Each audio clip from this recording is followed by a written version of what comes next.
ప్రభునామమునకు మహిమ కలుగును గాక. క్రీస్తునందు ప్రియులారా, మీ అందరికీ యేసుక్రీస్తు వారి పవిత్ర నామంలో శుభాలు, వందనాలు. ఈరోజు ఈస్టర్ తరువాతి మొదటి ఆదివారము, 2020 సంవత్సరం ఏప్రిల్ మాసము 19వ తేదీ పరిశుద్ధ ఆదివారమునకైనా ధ్యానమును మనం ఈరోజు కొనసాగించుకుందాం. ప్రార్థనతో ఈ కార్యక్రమాన్ని ప్రారంభించుకుందాం. ప్రార్థన. పరిశుద్ధుడా, నీ స్తోత్రం నాయన.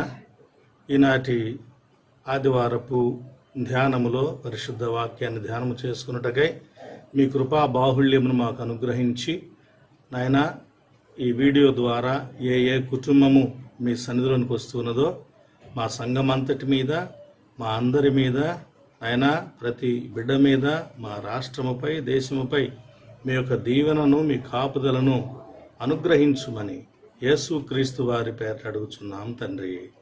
ఆమేన్. పిల్లరా, ఈరోజు దేవుని వాక్యము ధ్యానము కొరకై మనము యోహాను సువార్త 20వ అధ్యాయము 19 నుంచి 31 వరకున్న లేఖనము నుండి ధ్యానము చేసుకుందాం. అయితే మనము 26 నుంచి ఉన్నటువంటి లేఖనం చదువుకుందాం. 8 దినములైన తరువాత ఆయన శిష్యులు మరలా లోపల ఉన్నప్పుడు తోమా వారితో కూడా ఉండెను. తలుపులు మూయబడి ఉండగా యేసు వచ్చి మధ్యన నిలిచి, మీకు సమాధానము కలుగునుగాక అనెను. తరువాత తోమాను చూచి, నీ వ్రేలు ఇటు చాచి నా చేతులు చూడుము, నీ చెయ్యి నా ప్రక్కలో ఉంచి అవిశ్వాసివి కాక విశ్వాసివై ఉండుమనెను. అందుకు తోమా ఆయనతో, నా ప్రభువా, నా దేవా అనెను. యేసు, నీవు నన్ను చూచి నమ్మితివి, చూడక నమ్మిన వారు ధన్యులని అతనితో చెప్పాను. అలాగే యోహాను పత్రిక నుంచి మొదటి పత్రిక 5వ అధ్యాయము 4వ వచనం చదువుకుందాం. దేవుని మూలముగా పుట్టిన వారందరూ లోకమును జయించుదురు, లోకమును జయించిన విజయము మన విశ్వాసమే. క్రీస్తునందు ప్రియ సహోదరి సహోదరులారా, ఈస్టర్ తర్వాతి మొదటి ఆదివారంకైనా పరిశుద్ధ లేఖన ధ్యానం కొరకై మిమ్మల్ని అందరినీ ప్రేమపూర్వకంగా ఆహ్వానిస్తున్నాను. మీరందరూ బాగున్నారా? జాగ్రత్తగా ఉంటూ ఉన్నారా? ఆరోగ్యాన్ని కాపాడుకుంటూ, మీ జీవాన్ని కాపాడుకుంటూ, ప్రభువునందల విశ్వాసాన్ని కోల్పోకుండా, దేవుని యొక్క భయములో మీ కుటుంబాలు ఈ లాక్డౌన్ కాలాన్ని కొనసాగించాలని ప్రేమతో మిమ్మల్ని కోరుతున్నాను. అలాగే మన దేశంలో పరిస్థితులు మరింత త్వరగా దేవుని దయ వలన మార్పు చెంది స్వస్థత కలిగిన దినములు దేవుడు మనకు అనుగ్రహించి మన దేశము క్రమముగా వర్ధిల్లినట్లు దేవుడు అనుగ్రహించాలని కూడా ఆకాంక్షిస్తూ దేవుని వాక్యం ధ్యానించటకై మిమ్మను ప్రేమతో ఆహ్వానిస్తూ ఉన్నాను. ప్రియులారా, ఈరోజు మనము చూసినట్లయితే దీనిని లో సండే అని కూడా పిలుస్తూ ఉంటారు. ఎందుకనంటే చాలామంది ఈస్టర్ 40 రోజులు ఆరాధనలో పాల్గొని ఈస్టర్ పునరుద్ధానపు సంతోషాన్ని అనుభవించి ఆ తరువాతి ఆదివారానికి కొద్దిగా తగ్గుతూ ఉంటారట. అందుకని లో సండే అని పిలిచేవాళ్ళు. అలాగే రెండవదిగా క్వాసిమోడో జేనిటీ అని కూడా ఈ ఆదివారాన్ని పిలుస్తారు. అంటే పసి పిల్లల వలె, పాలు త్రాగేవారి వలె ఉండుడి అనేది ఆ మాటలోని అర్థం. ఈ ఆదివారానికి ఉన్నటువంటి పేర్లు ఇవి. అది మనం ప్రారంభ గీతంలో కూడా పేతురు పత్రికలో ఉన్నటువంటి వాక్యాన్ని చదువుకుంటూ ఉంటాం ఆరాధనలో. ఏది ఏమైనా మనము తోమాను గూర్చినటువంటి సంఘటనను మనము ధ్యానము చేసుకున్నాం. అయితే యేసుక్రీస్తు వారు పునరుద్ధానుడైన తరువాత శిష్యులకు అలాగే ఇంకా అనేకులకు ఆయన కనిపించారు. అలా ఆయన కనిపించినటువంటి ఇన్సిడెంట్స్, కొంతమంది పండితులు 6 అన్నారు, కొంతమంది 7 అన్నారు, కొంతమంది 11 అన్నారు, కొంతమంది 12 అన్నారు. ఇలాగూ అనేక రకాలుగా ఉంటూ ఉన్నాయి. ఇక మనము చూసినట్లయితే ప్రియులారా, మీకు కొన్ని అవి ఎలా మనం చూడొచ్చో 15 సంగతులు వస్తాయి. వాటిని ఒకసారి చూద్దాం. మొదటిగా మగ్దలేనే మరియకు ప్రభువు కనిపించాడు. మార్క్సు వార్త 16వ అధ్యాయం 9వ వచనంలో ఈ మాట ఉంటుంది. అలాగే రెండవదిగా మగ్దలేనే మరియ కాక ఇంకా వేరే స్త్రీలు సమాధి దగ్గరికి వెళ్ళారు, వారికి ప్రభువు కనిపించాడు. ఆ విషయం మత్తయి సువార్త 28వ అధ్యాయం 9-10 వచనాల్లో ఉంటుంది. మూడవదిగా పేతురుకు కనిపించాడు ప్రభు. ఈ సంగతి లూకా సువార్త 24:34లో మనకు కనిపిస్తుంది. నాలుగవదిగా ఎమ్మాయి దారిలో వెళుతున్న 2 శిష్యులకు ఆయన దర్శనమిచ్చాడు. వారితో కలిసి నడిచి వెళ్ళాడు, రొట్టె విరిచాడు, అప్పుడు వాళ్ళ కన్నులు తెరవబడ్డాయి. అలాగూ ఎమ్మాయి మార్గంలో 2 శిష్యులకు కనిపించాడు. లూకా సువార్త 24వ అధ్యాయంలోనే 13 నుంచి 31 వరకు ఉన్న సంగతుల్లో ఇవి మనకి కనిపిస్తాయి. అలాగే ఐదవదిగా తోమా లేనప్పుడు శిష్యులు ఉన్నవారందరూ కూడా, యోధా చచ్చిపోయాడు, తోమా లేడు, మిగిలిన కొందరు ఆ మేడ గదిలో కూర్చొని ఉన్నప్పుడు భయపడుతూ లోపల గడియ పెట్టుకుని ఉన్నప్పుడు ప్రభువు వారి మధ్యకి వెళ్ళి వారికి దర్శనమిచ్చాడు, శుభాన్ని తెలియజేశాడు. మార్క్సు వార్త 16వ అధ్యాయం 14వ వచనంలో మనము దీన్ని చూడవచ్చు. పిల్లరా, ఇలాగూ ఈ 5 సంఘటనలు కూడా యేసుక్రీస్తు వారు లేచిన ఈస్టర్ రోజున, ఆదివారం రోజున జరిగాయి. ఆ తరువాత 8 రోజులకు మనం చదువుకున్నటువంటి యోహాను సువార్త 20వ అధ్యాయంలో మనం చూసినట్లయితే 26వ వచనంలో 8 దినములైన తరువాత అని వ్రాయబడింది. ఈ 8 దినములైన తరువాత అంటే యేసుక్రీస్తు వారు తిరిగి లేచిన తరువాత 8 దినములు అంటే దానిని కొంతమంది ఆదివారమే అని తెలియచేశారు, మరి కొంతమంది సోమవారం అని భావిస్తూ ఉన్నారు. అయితే ఆ రోజున తోమా కూడా శిష్యులతో కలిసి ఆ మేడగదిలో ఉన్నాడు. అప్పుడు మరి శిష్యులకు ప్రభువు దర్శనమిచ్చాడు. వారికి మాట్లాడుతూ తోమా యొక్క సందేహాన్ని తీర్చి ప్రభువు అవిశ్వాసివి కాకుండా ఉండొద్దని తెలియచేసి వెళ్ళాడు. 7వదిగా చేపలు పడుతున్నప్పుడు సముద్రం దగ్గర ప్రభువు శిష్యులకు 7 పేర్లు అక్కడ రాయబడి ఉంటాయి. ఆ 7 శిష్యులకు ప్రత్యక్షమయ్యాడు. యోహాను సువార్త 21వ అధ్యాయము 1 నుంచి 13 వచనాల్లో ఈ మాటలు రాయబడి ఉంటాయి. అలాగే 8వదిగా గలిలయ కొండ దగ్గర ప్రభువు వారికి కనపడ్డారు. ఇక్కడ 11 మంది శిష్యులు ఉంటారు. మత్తయి సువార్త 28వ అధ్యాయం 16 నుంచి ఈ మాటలు ఉంటాయి.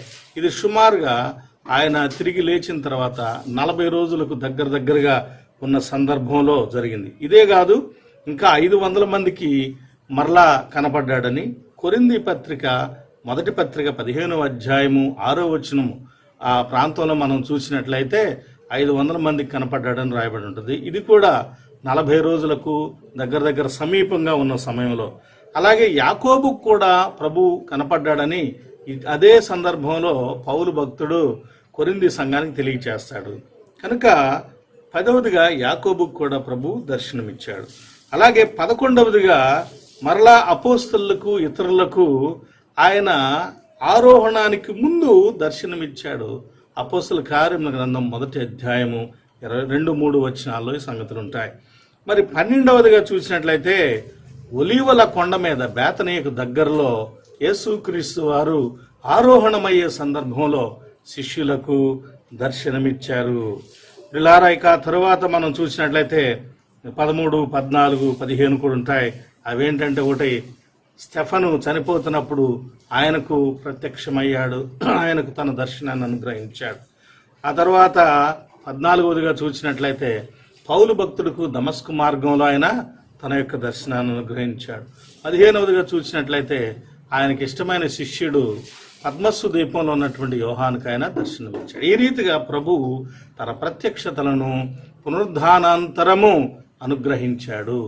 వీటిని టూకీగా కూడా 8గా కూడా కొంతమంది చూస్తూ ఉంటారు. ఎనీహౌ ఎన్ని అనేది మనకు సంఖ్య కంటే కూడా ఆయన ఎవరెవరికి దర్శనం ఇచ్చాడు, ప్రత్యక్షతనిచ్చాడు అనేది మనం ఇక్కడ చూస్తూ ఉన్నాము. ఇక తోమాను గురించి మనం చూద్దాం. ఎందుకంటే ఈరోజు తోమాను గురించినటువంటి సంగతులు మనకు కనిపిస్తూ ఉంటాయి ప్రియులారా. తోమాకు ఉన్నటువంటి పేరు ఏంటంటే డిడమస్. దిదుమ అనేటువంటి పేరు ఉంది. దిదుమ అనేటువంటి పేరుకి అర్థం ఏంటంటే ట్విన్స్, కవలలు అని అర్థం. ఈ దిదుమ అనే గ్రీకు పేరు, తోమా అనేటువంటి పేరు, ఈ రెండు కూడా గ్రీకు భాష అలాగే సిరియాక్ భాషల పదాలను చూసినట్లయితే రెండిటికి ఒకే అర్థం వస్తూ ఉంటుంది. కనుక దిదుమ మొత్తం మీద కవల పిల్లలని, కవల పిల్లల్లో ఒకడని అందరూ కూడా భావిస్తూ ఉంటారు. కాబట్టి తోమాను గురించి మనకు మత్తయి సువార్త, మార్కు సువార్త, లూకా సువార్తల్లో పెద్దగా ఏమీ తెలియచేయబడి ఉండదు. కానీ యోహాను సువార్తికుడు మాత్రం పేతురును ఒకవైపు, తోమాను కూడా మరొక వైపు మనకు చూపిస్తున్నట్లుగా కనిపిస్తూ ఉంటుంది. తోమాను గురించి కూడా 4 మంచి ఇన్సిడెంట్లు ఈ యోహాను సువార్తికుడు రాశాడు. నంబర్ 1, యోహాను సువార్త 11వ అధ్యాయము 16వ వచనంలో మనం చూసినట్లయితే, యోహాను సువార్తలోని 11వ అధ్యాయము 16వ వచనంలో తోమా ఇలా మాట్లాడుతున్నాడు. అందుకు దిదుమ అనబడిన తోమా ఆయనతో కూడా చనిపోవుటకు మనమును వెళ్ళుదామని తన తోడి శిష్యులతో చెప్పెను. ఆయనతో కూడా మనము వెళ్ళుటకు, చనిపోవటకు కూడా వెళుదామని తన శిష్యులతో చెప్పాను. యేసుక్రీస్తు వారు చనిపోయినటువంటి లాజరును తిరిగి లేపటానికి మనం వెళదాం పదండి అని తెలియచేసినప్పుడు శిష్యులు ఏమన్నారంటే 8వ వచనంలో, బోధకుడా, ఇప్పుడే యూదులు నిన్ను రాళ్లతో కొట్ట చూచుండరే, అక్కడికి తిరిగి వెళుదువా అని ఆయన అడిగిరి. అంటే శిష్యులు అందరూ కూడా ఏం చేశారంటే ప్రభువు వెళదామంటే వద్దు అన్నట్టుగా ఆటంకాన్ని చెప్పారు. అక్కడ రాళ్లతో కొడటానికి యూదులు చూస్తున్నారు, కనుక మనం వెళ్లకుండా ఉంటే మంచిది ప్రభు అని తెలియచేసినప్పుడు 16వ వచనంలోకి వచ్చిన తర్వాత తోమా అంటున్నాడు, ప్రభు ఈ మధ్యలో మనకి పగలుంది, పగలున్నంతసేపు పని చేయాలి, రాత్రి వేళ ఎవరు పని చేయరు కదా, అలాగే మనిషి కుమారుడు కూడా పని చేసుకుంటూ వెళ్తాడు తన పని తాను. ఈ జరిగే సంగతులన్నీ జరుగుతూ ఉంటాయి, వీటిని గురించి పట్టించుకోవాల్సిన అవసరం లేదని తెలియచేసినప్పుడు వాళ్ళందరి వెనుకబాటుతనాన్ని, వెనక్కి లాగుతున్నటువంటి ఆ గుంపులో నుండి ముందుకు తోస్తూ ఉన్నాడు వాళ్ళందరిని కూడా.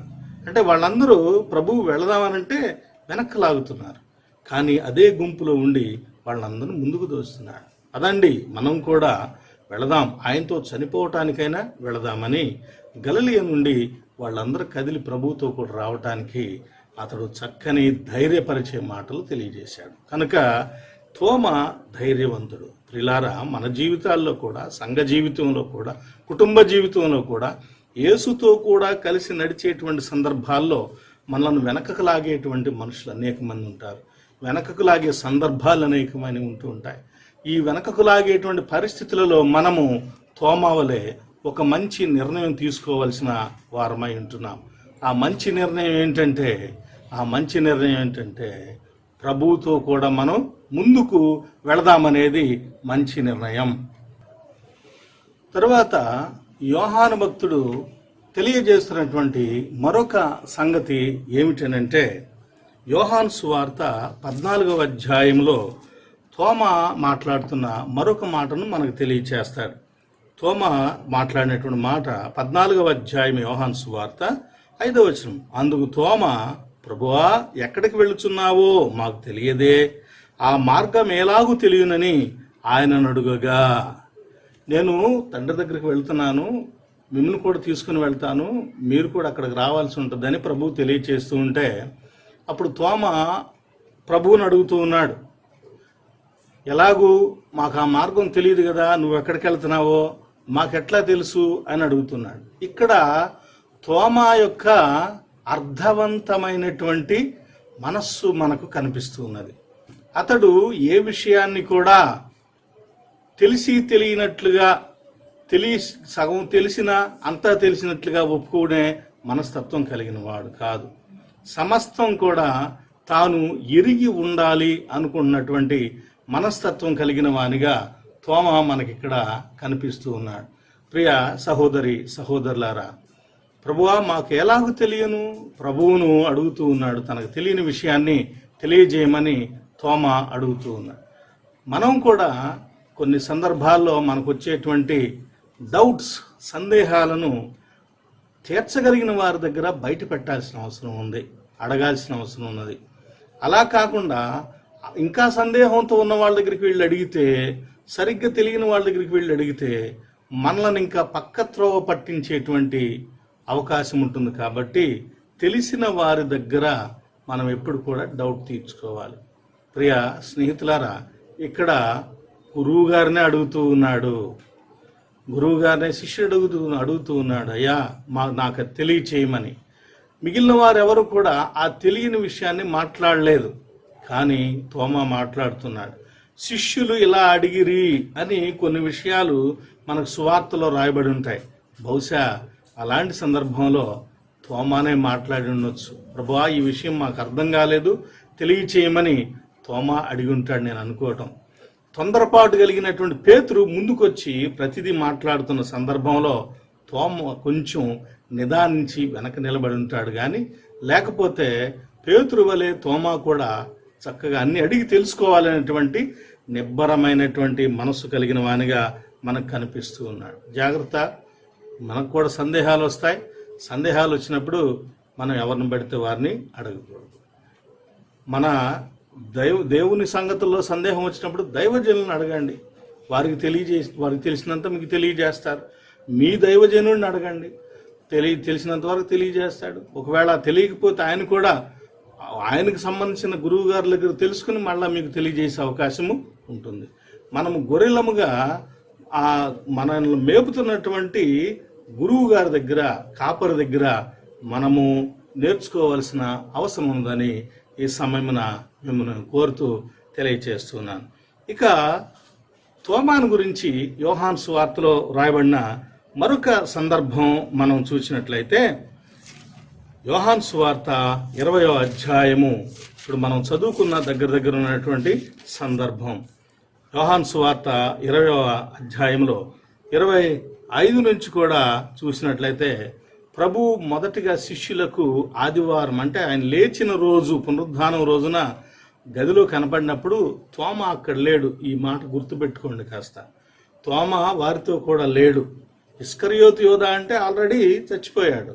కానీ తోమాకేమైంది? యేసుక్రీస్తు వారు చనిపోయిన 3వ రోజునే తోమ శిష్యుల్లో కలిసి లేడు. అతను ఎక్కడో ఉన్నాడు.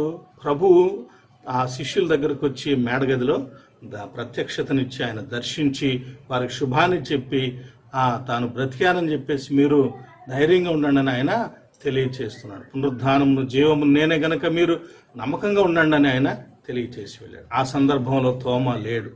వాళ్ళందరూ ఏం చెబుతున్నారంటే, మేము ప్రభువుని చూసాం, ఆయన మా దగ్గరకు వచ్చాడు, మేము ఇక్కడ ఉండగానే వచ్చేసాడు అని చెబుతూ ఉన్నారు. ఇలా చెబుతూ ఉన్నప్పుడు తోమ అంటున్నాడు, తోమ నమ్మటం లేదు. తోమ యేసుక్రీస్తు వారు చెప్పిన విషయాల్లో డౌట్ వస్తేనే అతడు తెలుసుకునేదా కూరుకోలేదు. మరి వీళ్ళు చెబితే కూడా డౌట్ వచ్చిందా? వీళ్ళు చెబితే కూడా సందేహం కలిగిందా? ఇంతకీ తోమాకు సందేహం వచ్చిందా?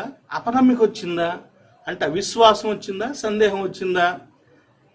ప్రియ స్నేహితులారా, సందేహము జ్ఞానాన్ని ఇచ్చేటువంటి ఒక తాళపు చెవిని పెద్దలు అంటూ ఉంటారు. తోమ సందేహము ఇక్కడ మనము చూసినట్లయితే శిష్యులను సందేహించాడేమో అని నాకు అనిపిస్తుంది.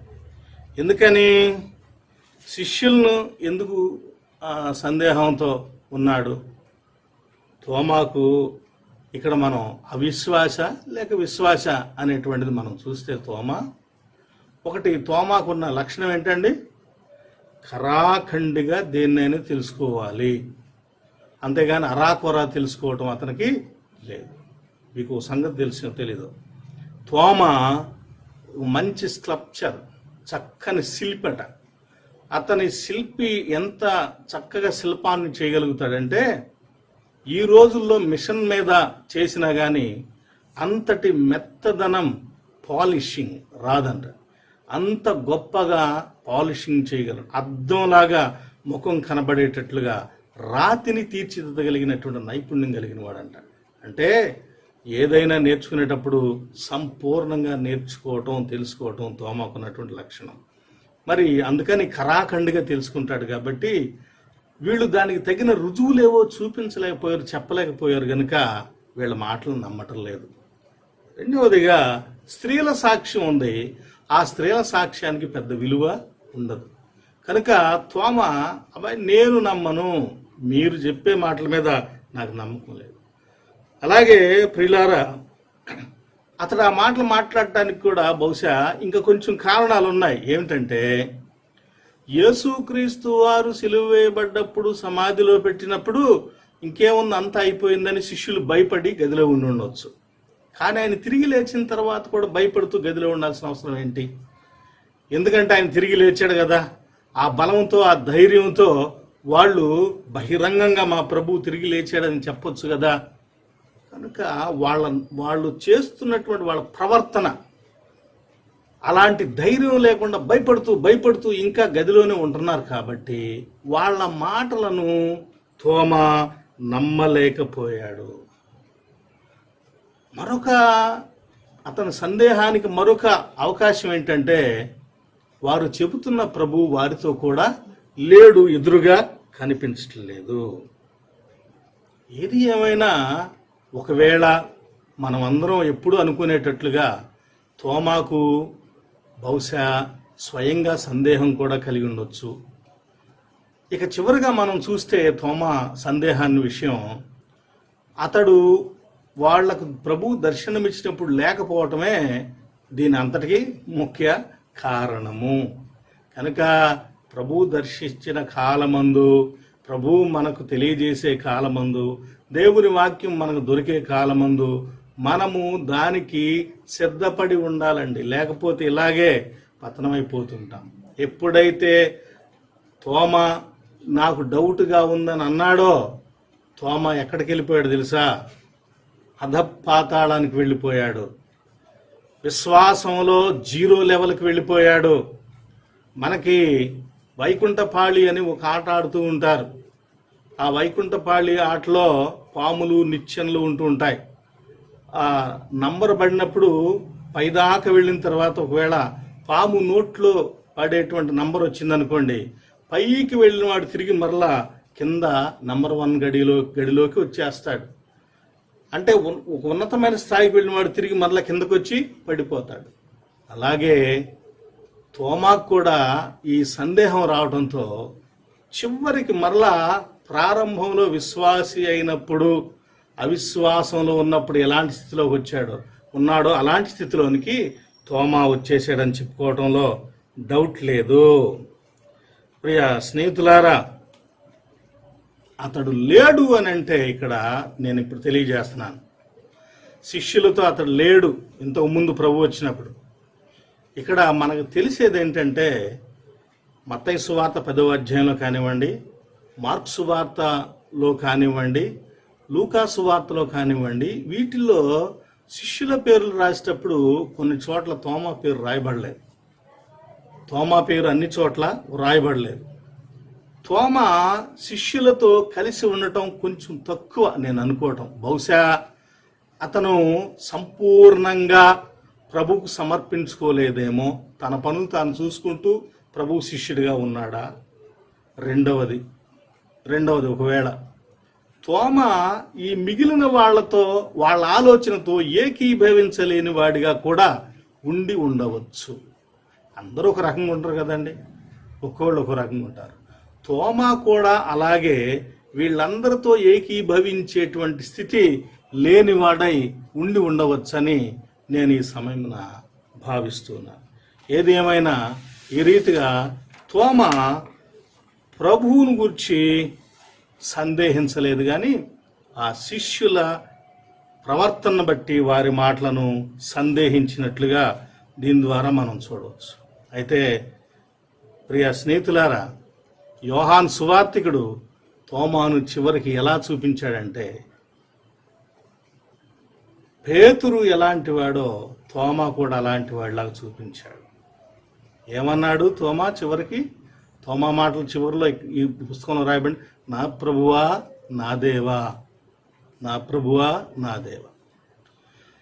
పేతురు ఒక ఉన్నతమైన స్థాయి చూసిన తర్వాత, ప్రభువా నీవు నిజమైన దేవుని క్రీస్తువు, సజీవుడమైన క్రీస్తువు అని ఒప్పుకున్నాడు, కన్ఫెస్ అయ్యాడు. దాన్ని పేతురు ఒప్పుకోవాలంటూ ఉంటాం మనం కదా. ఇక్కడ యేసుక్రీస్తు వారు చనిపోయి తిరిగి లేచిన తరువాత, పునరుద్ధానం తర్వాత కన్ఫెషన్ చేయగలిగింది తోమా ఒక్కడే. పేతురు మొదలైన వాళ్ళు ఈ మాటలు, ఈ స్టేట్మెంట్ ఇవ్వలేకపోయారు. తోమా మాత్రమే ఇచ్చాడు.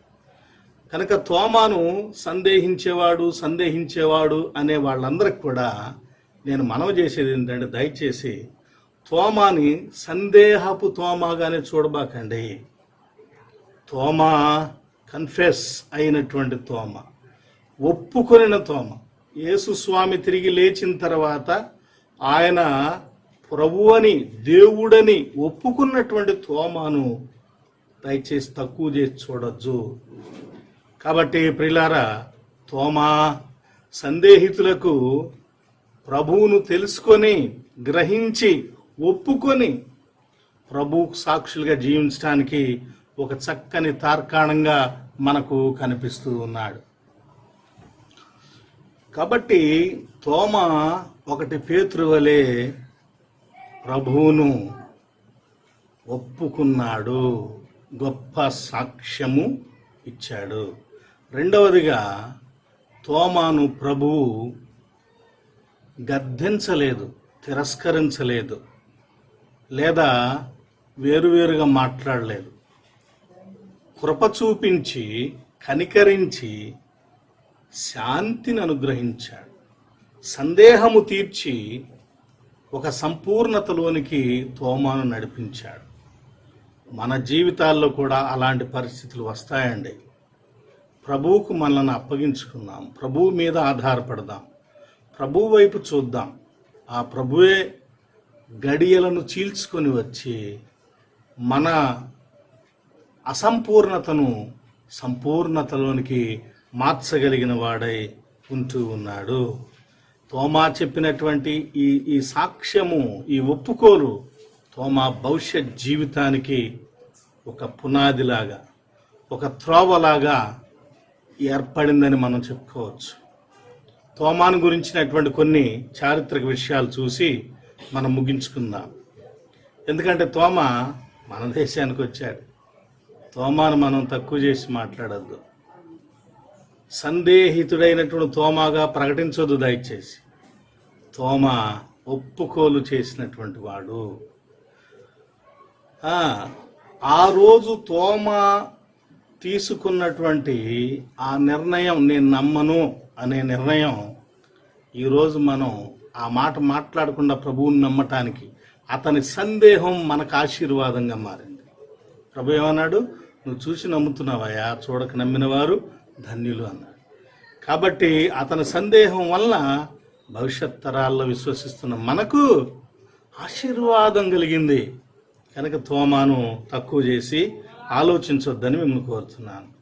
తోమా మన వాళ్ళందరూ, శిష్యులందరూ కూడా కూర్చుని ఎటువైపు వెళ్ళాలా అని చీట్లు వేసుకుంటున్నప్పుడు, ప్రపంచాన్ని భాగాలుగా చేసుకుని వాళ్ళు చీట్లు వేసుకుంటున్నప్పుడు, తోమాకు హిందూ దేశానికి, భారతదేశానికి వెళ్ళాలని చీటీ వచ్చిందంట.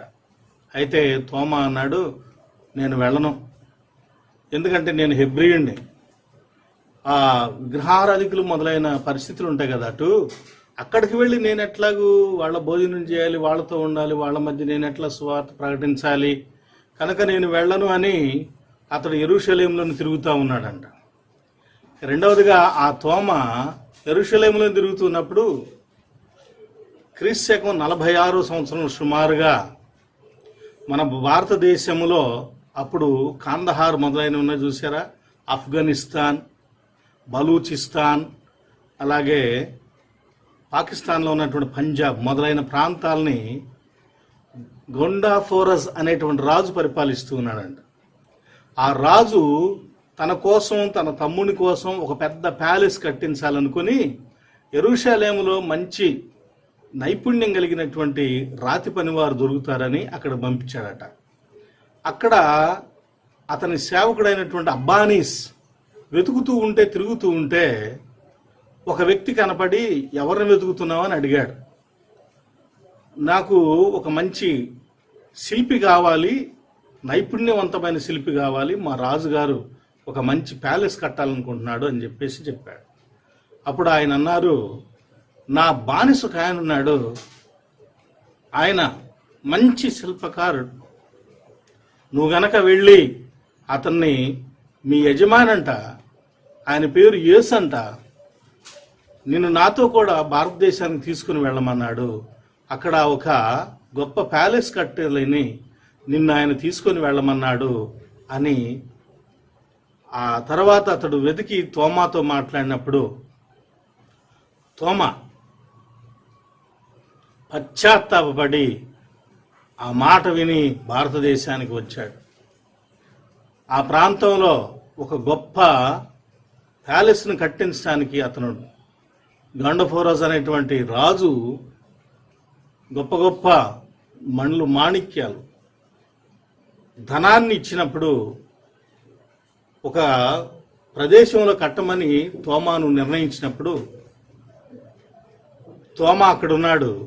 ఇంతలో రాజు యొక్క తమ్ముడికి జబ్బు చేసింది. అతడు చనిపోబోయే ముందు ఆ ప్యాలెస్ని చూపిద్దామని రాజు అక్కడికి తీసుకుని వెళ్ళాడు, తోమా ఉన్న చోటు. కొన్నాళ్ళ తర్వాత తీరా వెళితే అక్కడ ప్యాలెస్ లేదు, ఏమి లేదు. తోమాను అడిగితే, ఏం చేసావు, నేను ఇచ్చిన డబ్బు ఏది, ప్యాలెస్ ఏం కట్టలేదు అని అంటే, ఆ డబ్బు మొత్తం పేదలకు పంచేసానని చెప్పేసి అన్నాడు. నా తమ్ముడు చివరి కోరిక తీరలేదు, నేను అనుకున్నటువంటి మందిరం కట్టలేదు, నువ్వు అసలు పనివాడువా కాదా అని కోపగించుకొని అతను తోమాను ఖైదు చేశాడు. ఆ రాత్రి వేళ గండఫోరస్ తమ్ముడైనటువంటి అతను చనిపోయి అతని ఆత్మ తీసుకొని వెళ్ళబడుతూ ఉన్నప్పుడు ఒక గొప్ప దేదీప్యమానంగా ఉన్నటువంటి ప్యాలెస్ కనపడతా ఉందంట. అతడు ఆ దూతలను అడిగాడంట, ఇది ఎవరి కోసం అండి, ఎవరు కట్టారు, ఏంటి, చాలా బాగుందని అడిగితే, ఇది మీ కుటుంబం కోసం తోమా కట్టించాడని చెప్పారట. ఆ మాటలు చెప్పిన తర్వాత తిరిగి ఆ దూతలు అతన్ని బతికించారు. అతడు బ్రతికి తన అన్నకు సాక్ష్యం ఇచ్చాడు, అన్నా ఇదిగో నీకోసం, నా కోసం, మన కోసం ఈ తోమా కట్టిన ప్యాలెస్ చనిపోయినప్పుడు నేను చూశాను, చాలా గొప్పగా ఉంది, ఈయన సామాన్యుడు కాదు, ఈయన చెరలో ఉంచొద్దు, బయటికి పంపిద్దామని ఆ తోమాను బయటికి తీసుకుని వచ్చినప్పుడు ప్రభువుని అతడు నమ్మాడు.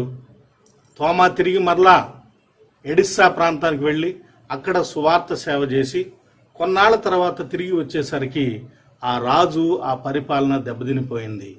కనుక తోమా ఏం చేశాడంటే, కొంకణ్ ప్రాంతంలోని, కోరమండల ప్రాంతంలోని ఒక కొడంగళూరు అనేటువంటి ప్రాంతానికి వచ్చి అక్కడ ఇండియాలో ప్రవేశించాడు. ప్రియా స్నేహితులారా, ఆ ప్రాంతాన్ని, మధుర మొదలైన ప్రాంతాన్ని అప్పుడు వాసుదేవ అనేటువంటి కనిష్కులకు సంబంధించిన ఆ తరువాతి రాజు పరిపాలిస్తూ ఉన్నాడు. ఆ సమయంలో ఆ ప్రాంతంలో తోమా సువార్త ప్రకటన చేసి మలంకార, పాలయూర్, పారాయూర్, గోకమంగళం, నిరాణం, ఛాయల్, కొల్లాం అనే ప్రాంతాల్లో అనేకులను ప్రభువునందు విశ్వాసులుగా మార్చాడు. వాళ్ళందరూ కూడా ప్రభు వాక్యాన్ని నమ్మి మారు మనసు పొందారు. అలా నమ్మిన వారిలో నుంచి కొన్ని కుటుంబాలు, అంటే గోత్రాలు అంటారే, కల్లి, కళంకల్, శంకరపురి, పాకలో మట్టం, ఇలాంటి కొంతమంది గోత్రీకులను ఆ ప్రాంతాల్లో విశ్వాసులకు నాయకులుగా ఏర్పాటు చేసి తిరిగి మరలా అతడు మద్రాసు ప్రాంతానికి, మైలాపూర్ ప్రాంతానికి, ఆ ప్రాంతానికి వెళ్ళి సువార్త ప్రకటిస్తూ ఉండగా అక్కడ పూజారులు అతనిని చంపివేయటం జరిగింది. అతను చనిపోయేటప్పుడు కూడా కొండ గుహలో ఒక నెమలి రూపంలోకి మారాడని మొదలైనటువంటి ఇతివృత్తాంతాలు కూడా ఉంటాయి. అవి మనం బలంగా చెప్పుకోవాల్సిన అవసరం లేదు. ఈ రీతిగా ఆయన హతసాక్షి అయి క్రీస్తకము 76వ సంవత్సరంలో సుమారుగా చనిపోయాడని, 72వ సంవత్సరంలో చనిపోయాడని తోమాను గురించినటువంటి కొన్ని సాక్ష్యాలు. పిల్లారా, ఆ తర్వాత క్రీస్తకం 323 ప్రాంతంలో అతని యొక్క సమాధిలో ఉన్న ఎముకలను ఎడిస్సాకు తీసుకుని వెళ్ళిపోయారు. మరలా కొన్నాళ్ళ తర్వాత అక్కడి నుంచి కొన్ని ఎముకలను తీసుకొచ్చి ఇక్కడ మైలాపూర్లోను, అలాగే మొట్టమొదటిగా తాను భారతదేశంలో ఆ రెండోసారి వచ్చినప్పుడు దిగినటువంటి ప్రాంతమైనటువంటి ఈ కొడంగల్ అనేటువంటి ప్రాంతంలో ఉన్నటువంటి ఒక దేవాలయములో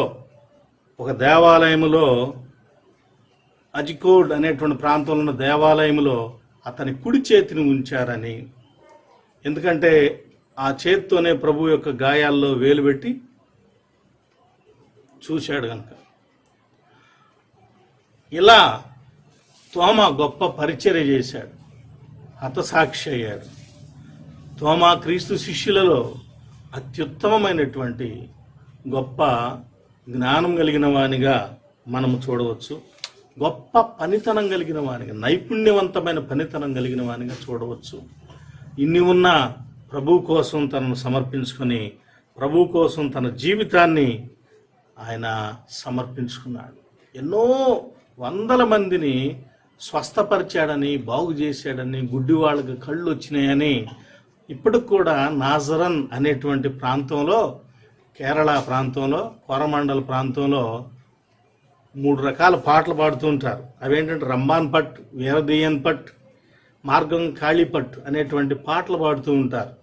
ఆ పాటల్లో తోమా ఎవరెవరికి ఏమేం చేశాడో అన్నీ తెలియజేయబడుతూ ఉంటాయి.